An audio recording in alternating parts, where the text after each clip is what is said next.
enough in my past to be ashamed of. Some decisions I wish I hadn't made. Some stuff I wish I could go back and fix. Some things I wish I could unsay. Some words I wish I could put back in my mouth. Some actions I wish I had never taken, but they're in my past. And I'm not gonna let you hold up my past as a mirror when God wants me to use it as a window. When you're in that darkness, you want to sit there and wait for the light to come. But you can't wait. The only way out is to step forward, to face your fears, to become your own light. There's going to be a lot of times y'all about to fail. We are all a work in progress. But in that moment, I want you to remember the power of you. What you have and who you are is enough. Live like a warrior. And warriors are always in fight mode. Because this thing called life, it's challenging. You got to fight for peace of mind. You got to fight to stay away from toxic, negative, energy-draining people. You got to fight to put all your efforts and energy into things that's productive and purposeful. You can train yourself. You can condition yourself that this is my moment. This is my time. This is my Super Bowl. There will be no commercial breaks. This is my stuff. So it's really about you being in the state where you execute. Knowledge is not power, it's total BS. Knowledge is potential power. Execution trumps knowledge every day of the week. And so my life is, how do you get yourself to execute? And execution comes from learning to put yourself in that right state every day. You want to become a diamond. Your whole attitude change, your whole mindset, your thinking, your relationships, the decisions that you make, how you spend your time, your energy, all of it changes.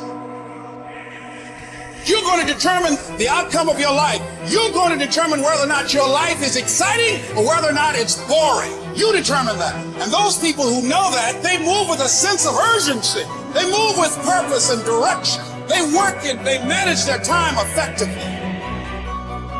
And it is work to maintain the discipline. That's what it is, work. So work through the weakness, fight through the temptation, hold the line. It is not easy, but it is worth it.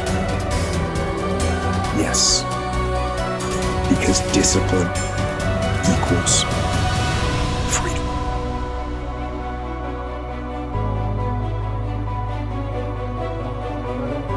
As more time goes by, time disappears. Because when you're really fulfilled, when you're doing things that are really shifting you, have you ever discovered, like, what's a long time? A long time is anytime you're not enjoying yourself, right? A minute can feel like eternity if you're going through something horrible. But if you have a great time, hours go by, day can go by so quick. So time is really emotion. And what we want to do here this week is see if we can't give you some key principles each day, tools, and then take some action. So we get that momentum going. So you really do set yourself up without any hyperbole, without any BS, without positive things. Really set yourself up to make 2021 your best year. Because making 21 your best year, you got to make you move to the next level. Who's with me on this? Say I. Say I. So in order to do that, we kind of identify it. So yesterday, we started with just understanding that we really got to take control of our own minds. That yes, some of what you experienced in the past world is kind of over. Something new is available. But you can't move on and build something new and create until you kind of let go of some of what you've been hanging on to, your expectations. Even if it's unjust, even if it's unfair, eventually we got to let go or we're the prisoner. So we walked through those 5 stages, if you recall, that people go through. That shock, that anger, or that sense of fear or loss, that trying to negotiate, so to speak, to make things happen. Eventually, a lot of sadness, eventually some acceptance of what has been. But as we said, we want to create now. That's what this is all about. And creating a way to not just get back to where you were, to get to a place that's even better. As I said always, the greatest story of humanity is always the comeback, isn't it? You want to root for that person. It's the Rocky story, right? It's the people that get knocked down. We all get knocked down. We all get taken to our knees. COVID is done now, or at least our reactions to COVID is done now. So it's not where you go, it's what do you do when that happens. Can anybody do well when life is going your way? Can you do well? Can you find a way to do well when it's going against you? So yesterday we talked just a little bit about problems or gifts. It doesn't always look like it. If you recall, we chatted about there are times in your life when you've had some horrible things happen. If you look back 3, 4, 5 years later, you go, don't want to have to go through it again? Or anybody else I cared to? And I see why it happened. It made me stronger, it made me care more, it made something shift in me. Or it gave me lessons that allowed me to succeed today. Let me talk just a little bit to give you a sense about what are the things that are really controlling us, those invisible forces we're talking about, those emotions. You have an emotional home.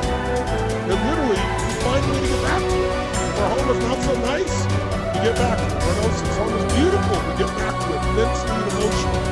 So today, we want to show you what controls that emotional home. And it's this term called identity. Identity. And it's a similar theme. Yesterday, I saw many of you going back online. Thank you for doing it, sharing your old story, your new story, what you're going to do in 2021, because you need that clarity. Without a vision, people perish. It says in a very good book. And the bottom line is we need that vision. We're stressed out. So many people have no vision for where we're going. If your vision is just get back to work, that's not much of a vision. You got to say, how do we make it even better? But to do that, it's going to require a different you than the one that might be overwhelmed or stressed. And that's why we walked you a little bit through the warrior and the lover and the magician and the king or queen or the sovereign. How many of you got a lot out of yesterday and it's still with you today? You're going to build on it here. Say, I. Awesome. So today, when we talk about identity, what are we really talking about? Please jot this down as a phrase. A long phrase, but jot it down because it's critical. When I started working with people, I started studying every tool I could find that could help people change quickly. And it wasn't because I was an intellectual. I wanted to change me. You know, I was in high school, I loved people, but I wasn't the most popular kid in school. In fact, the most popular kid in school treated me and my friends like dirt, like trash. It was mean as hell. I thought, how can they be popular? And it made me want to understand human psychology, what drives people, where they are. And plus, I was fat and short. I was 5'1". And so I had to figure out what to do to turn myself around. So I want to learn every tool. And a lot of things I did gave me a change for a short term, but then I go back. Who's experienced this? Either like with your weight, or your finances start to make money and drops back, or a relationship, right? And it's like, it would piss me off. I'd be mad at myself. You know, I know many of you do this because it's human nature. Like we have high expectations for ourselves. Somebody like you comes to an event like this, you're pushing yourself to be more, to create more. And I used to beat myself up, like, why did I do this? And there's a problem beating yourself up. What do you know what it is? When you beat yourself up, one of the critical elements of taking action, for solving things, for having a great psychology is energy. And when you beat yourself up, and you say, I should have done this, why didn't I do this? What's wrong with me? Does your energy increase or decrease, guys? Show me, which one? You know damn well it decreases. So what it actually does, it becomes a trap. The more you beat yourself up, the worse you get. And then you beat yourself up more, and now you're in this vicious cycle. 3 major parts of personal development. Number 1 is physical part. Part of success is physical. Some people don't do well because they don't feel well. One of the first things to go to work on with intensive effort, and that's your own good health. Because a lot of things come from that. The future possibilities could be greatly diminished by being lazy in producing maximum health. You'll take care of that as a support system. You can't believe what else is possible. You can't believe what the mind can think of. You can't believe your imagination and your faith and your ability to say, hey, I'll go to work with this muscle and do the deal. Why? I'm healthy, vigorous, vital. I'm not out of breath. But sometimes, you know, when all these ideas and stuff come, you know, you're a little bit too weak to even attempt. You say, oh, I'm not sure I can do that. The doubts sometimes are more physical than they are mental. You haven't got the vitality to believe it's possible. But if you've got the vitality and the strength and you've got the health to do it, I'm telling you, ideas seem to love to be invested in healthy people that have got the ability and the ambition to do it, got the health to do it, and the strength to do it. So why not start with the health and see if your own vitality would inspire you to more imagination? Because now when you imagine, you can pull it off. But if you can't pull it off, you know, why imagine? The imagination says, why go to work and spin all of these goals and stuff when the body isn't ready for it? So start with physical.